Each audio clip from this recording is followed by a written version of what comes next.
Señoras y señores, muy buenas noches, bienvenidos a Somos Nosotros. Bueno, todo indica que la Argentina va a ingresar en lo que podríamos llamar la era de las cuarentenas más flexibles. Me parece que todavía no se puede hablar de ninguna manera de la post-cuarentena,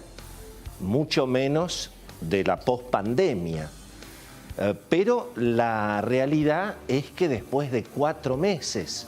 del aislamiento obligatorio, del encierro para mucha gente y por supuesto de todo lo que ha generado este drama de la pandemia y obviamente de las cuarentenas extremas que lamentablemente Argentina ha tenido que aplicar por las propias precariedades y las prevalencias, las enfermedades anteriores que traía la Argentina, pero la realidad es que, claro, lo dijimos en el mes de mayo en este programa, la cuarentena se iba a saturar y llega un momento en que ya prácticamente no se puede sostener. Y da la sensación de que, en todo caso, más por una situación política y por la imposibilidad, naturalmente, de seguir con esta situación, vamos a ir a un esquema que se promete de flexibilización. Ahora, me parece, por lo que conocemos, vamos a ver qué detalles tiene Beto Valdés, que sabe Cecilia Buflé ahora en un ratito, pero por lo que sabemos, la verdad que lo que viene es, yo diría, extremadamente gradual, incluso con alguna posibilidad de que haya alguna desilusión sobre muchas expectativas que se han generado en las últimas horas a propósito de ese menú de 12 pasos que se anticipó en la ciudad de Buenos Aires. Me parece que vamos a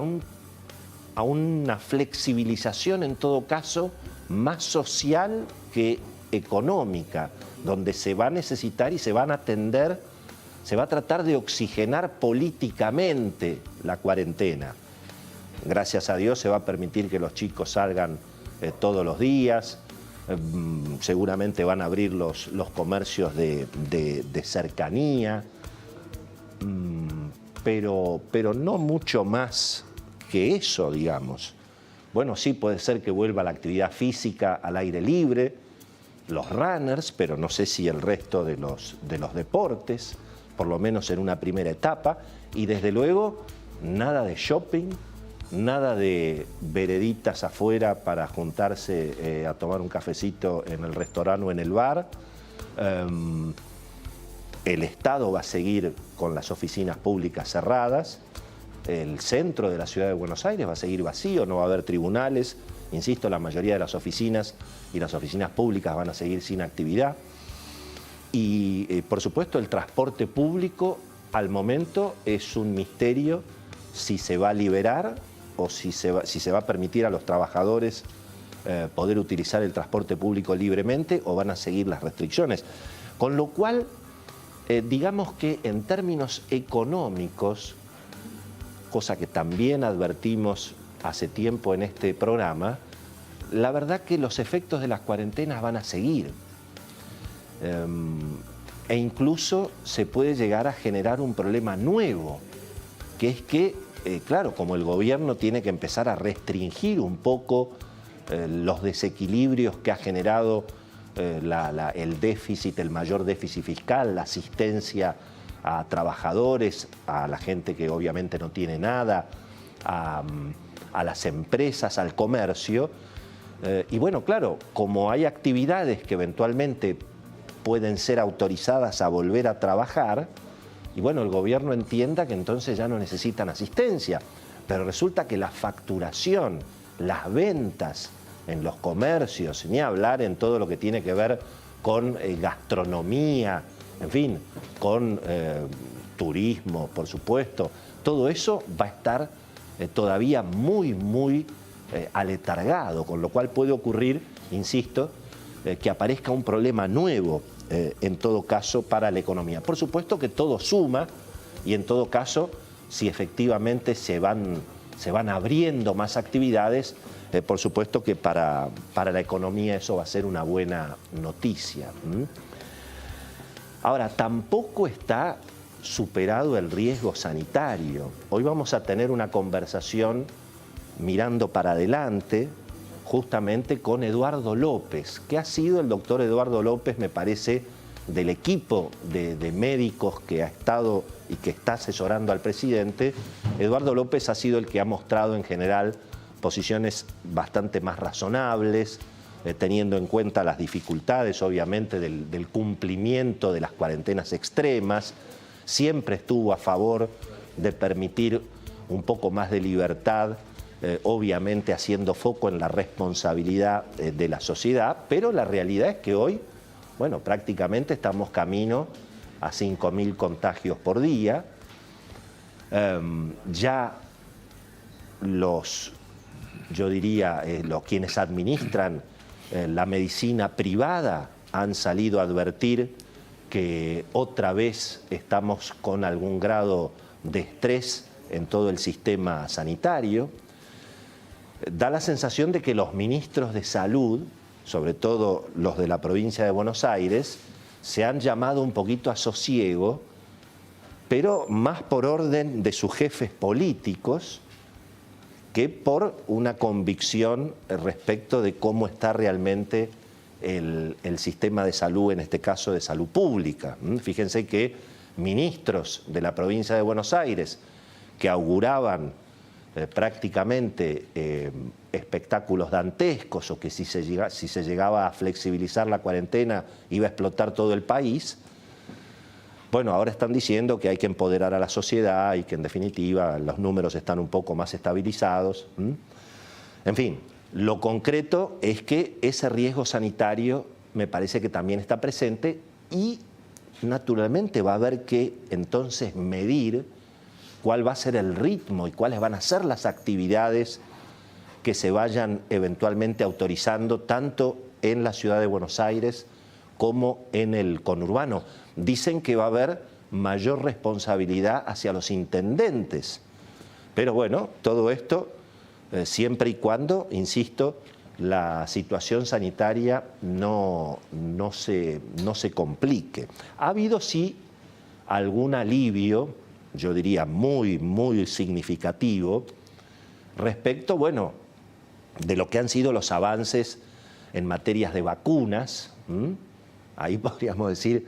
menos mal que está el capitalismo, ¿no? Tantas tonterías que se discuten en la Argentina. Fíjense que en definitiva, como no podía ser de otra manera, ¿quién nos va a salvar? Y bueno, obviamente, nos va a salvar el sector privado, la innovación, la investigación, el ahorro, la inversión, la propiedad privada, la propiedad intelectual. Fíjense lo que está pasando. El laboratorio Moderna en Estados Unidos, AstraZeneca, que está trabajando en Brasil a nivel regional, Pfizer trabajando en Argentina. Y bueno, y aparentemente todos los reportes están siendo muy alentadores, si bien todavía no se descubrió la vacuna, ni la cuestión está resuelta, pero incluso hasta yo le escuché hoy al doctor Stoll, otro capo que surgió, digamos,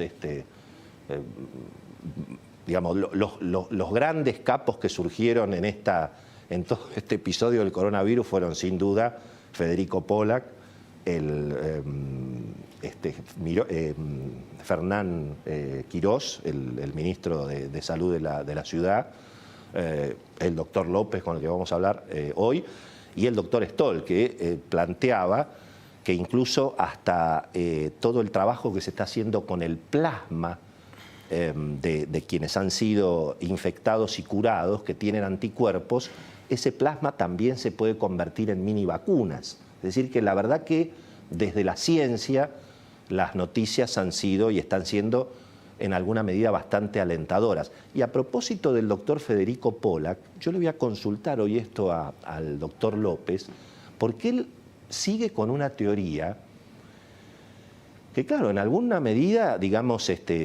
parece impresionante, pero si se diera matemáticamente en Argentina lo que está en alguna medida explicando Federico Pollack, bueno, significaría que el peor escenario que tendríamos por delante hoy en la Argentina es en todo caso un tercio de la cantidad de muertos que tuvimos el año pasado por gripe. Porque lo que dice Pollack es que lo más probable es que en definitiva, por cada muerto que se registra por coronavirus, ha de haber unos 1000 infectados. Es decir, que fíjense que si Argentina hoy tiene unos 2000 muertos, ha de haber unos 2 millones de infectados. Y que en realidad lo que hemos visto incluso en Italia, en España, en Nueva York, es que, claro, en algún momento dado el virus frena. Y bueno, frena cuando el 60% de la población se contagia. Con lo cual, lo peor que podría ocurrir si todo esto fuera cierto es que, bueno, se tendría que contagiar el 60% de la población del AMBA, que serían unos 9 millones de personas, y eventualmente eso significaría 9.000 muertos. Una tragedia, por supuesto, pero insisto, hubo 30.000 el año pasado por gripe. Y además tampoco está seguro que vaya a suceder, porque incluso la Argentina, justamente como metió las cuarentenas extremas por tanto tiempo y porque además el sistema sanitario se supone que puede resistir un poco más que el golpe que recibió España, Italia, que no tenían el diario del lunes. Bueno, esas son evidentemente algunas novedades alentadoras en momentos en que la Argentina, insisto, está por iniciar la etapa de las cuarentenas más flexibles, pero yo diría muy gradual por lo que sabemos. Pero claro, para que se recupere la economía, aparentemente no hay vacuna milagrosa, no hay plasma, no hay con qué, no encontramos la forma de encontrar esa vacuna contra el déficit fiscal, contra el despilfarro, contra el estatismo, contra el gigantismo, obviamente, del gasto público y contra toda la historia, obviamente, que tiene la Argentina. Allí también hay algunas ilusiones, como en la ciencia. De ilusiones también se vive, y ahora la ilusión es que tal vez aparezca un Alberto Fernández moderado, que tenga que girar al centro, porque finalmente estar tan pegado, sobre todo en materia económica, a lo que representa Cristina, el Instituto Patria, además, no le ha dado muchos resultados, incluso antes de la pandemia, y ni hablar mirando lo que viene después. Entonces aparece, bueno, que el presidente ha decidido no ir al default, y bueno, si hay que pagar más, se paga más, pero se acuerda. Está llamando un acuerdo económico y social, está resistiendo los ataques durísimos de los sectores, digamos, más de izquierda de la coalición, Cristina, la señora de Bonafini, la señora Cortiñas, en fin, sectores que le pegan por todos lados. Y allí está el presidente con esta nueva ilusión, especialmente en el mundo económico, en los mercados, de que pueda haber un Alberto Fernández que gire al centro. No es la primera vez que el mundo económico se ilusiona. Podemos hacer una lista de los últimos 20 años en ese sentido, y sobre todo el hecho de que podría existir un peronismo que la podría moderar a lo que representa eventualmente Cristina. Pero bueno, de esto vamos a hablar hoy con Beto Valdés, con Cecilia, naturalmente, en 5 segundos. Pero me parece que finalmente es como el coronavirus. Hay que ir testeando, el mundo económico lo va a ir testeando al presidente en una agenda que tiene que ver finalmente con si va a haber default o no va a haber default, si va a haber un acuerdo con el fondo o no va a haber un acuerdo con el fondo, si va a haber un programa monetario y fiscal que despeje las expectativas de una eventual explosión inflacionaria por la emisión monetaria tan fuerte, en fin, si va a haber una reforma eventualmente previsional, si va a haber leyes laborales que permitan contratar, bueno, a los miles de desempleados que van a quedar, o si se va a seguir presionando con la doble indemnización, si se va a seguir persiguiendo al dólar o se va a levantar el cepo por lo menos para que haya un dólar financiero libre y puedan entrar capitales? ¿Si va a haber un blanqueo o se va a seguir persiguiendo a los que blanquearon? Bueno, todos esos testeos van a ser los que semana a semana vayan de alguna manera mostrando si efectivamente está disponible ese Alberto Fernández moderado, la nueva ilusión del Círculo Rojo. Señoras y señores, aquí está Beto Valdés, aquí está Cecilia Bouflé. ¿Cómo le va?